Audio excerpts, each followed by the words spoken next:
nzakorera u Rwanda mu guca bugufi ndetse n'ubwitange, nzatanga byose mfite kugira ngo u Rwanda rutere imbere.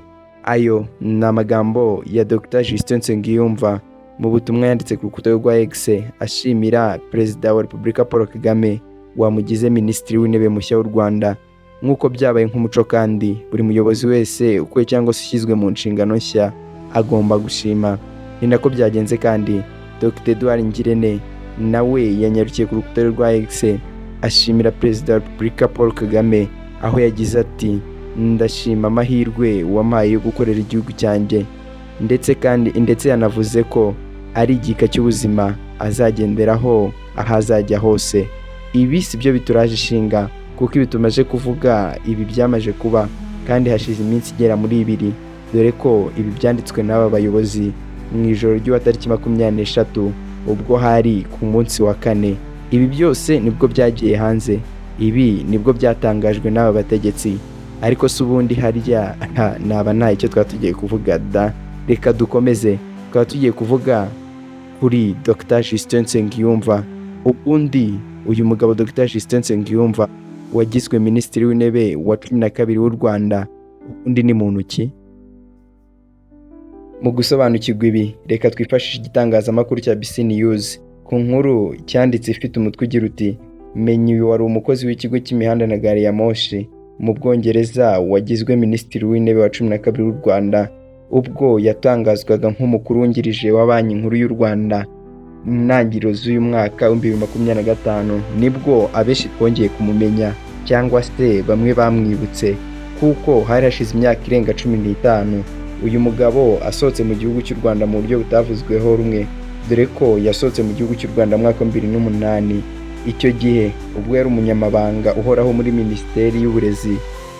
Uyu mugabo Dr Justin Nsengiyumva mu kwezi kwa 11 mu mwaka wa 2008 yaje kubatabwa muri yombi n'urwego rwakoraga iperereza ku byaha rwitwaga Criminal Investigation Department CID akekwaho ruswa. Uyu mugabo kandi yafunzwe igihe kigera ku cyumweru gusa ntabwo yigeze aburanishwa. Ikindi kandi wamenya kuri uyu mugabo nuko mbere yuko yinjira muri Minisiteri y'Uburezi yabanje kuba umunyamabanga uhoraho muri Minisiteri y'Ubucuruzi n'Inganda. Igitangazamakuru cya BBC News gikomeza inkuru yacyo kivuga ko Justin nyuma yo kuva mu Rwanda yerekeje muri Kenya atangira gushaka masters mu ishami rya Economic Policy and Management muri University of Nairobi hamwe na degree mu bucuruzi yakuye muri Catholic University of East Africa. Justin kandi yakomereje amasomo yo mu gihugu cy'Ubwongereza aho yahakuye impamyabumenyi y'ikirenga PhD mu bijyanye n'ubukungu muri University of Leicester. Ibi kandi ntibyatinze kuko Justin yaje kubahabwa ubwenegihugu bw'iki gihugu cy'Ubwongereza aho yaje no kuba abona akazi muri minisiteri zigiye zitandukanye mu Bwongereza.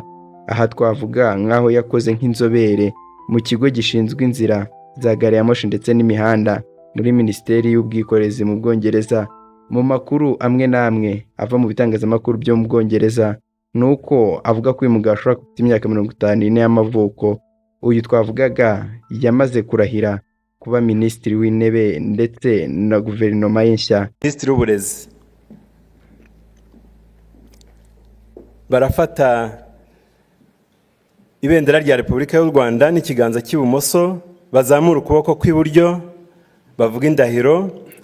Jewe Uwizeye Judith, jewe Mpambara Ines, jewe Murangwa Yusuf, jewe Nduhungirehe Olivier, jewe Ugira Shebuja Emmanuel, jewe Biruta Vincent, jewe Habimana Dominique, jewe Gasore Jimmy, jewe Ingabire Paula, jewe Nsengimana Yosefu. Ndahiriye u Rwanda ku mugaragaro, ndahiriye u Rwanda ku mugaragaro ko ntazahemukira Repubulika y'u Rwanda,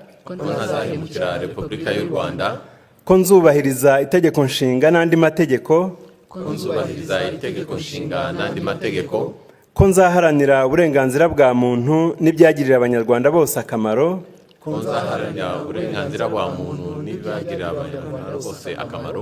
ko nzaharanira ubumwe bw'abanyarwanda, ko nzakorana umurava imirimo nshinzwe, ko nzakorana umurava imirimo nshinzwe, ko ntazakoresha ububasha mpawe mu nyungu zanjye bwite, ko ntazakoresha ububasha mpawe mu nyungu zanjye bwite, nintatira iyi ndahiro nzabihanirwe n'amategeko. n'intatira iyi ndahiro nzabihanirwe n'amategeko. Imana ibimfashemo. Imana ibimfashemo. Murakoze, murakoze.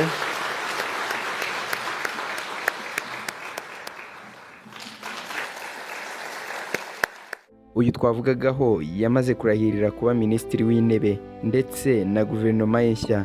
Ibi kandi byabaye ku itariki 25 hari ku munsi w'ejo hashize kuwa gatanu. Gusa kugeza ubu nta mpamvu izwi yatumye Perezida Paul Kagame akuraho Dr Edouard Ngirente akamusimbuza Dr Justin Nsengiyumva. Ibi byose tuzakomeza kubakusanyiriza amakuru abivugaho, nitwagira icyo tumenya n'undi tuzongera duhurire hano. Nta yindi ntumwa. Mushimiye ko wateze amatwi iki kiganiro menya usobanukirwe cy'uyu munsi. Nje twabanye ndi Umuhire Anaclet.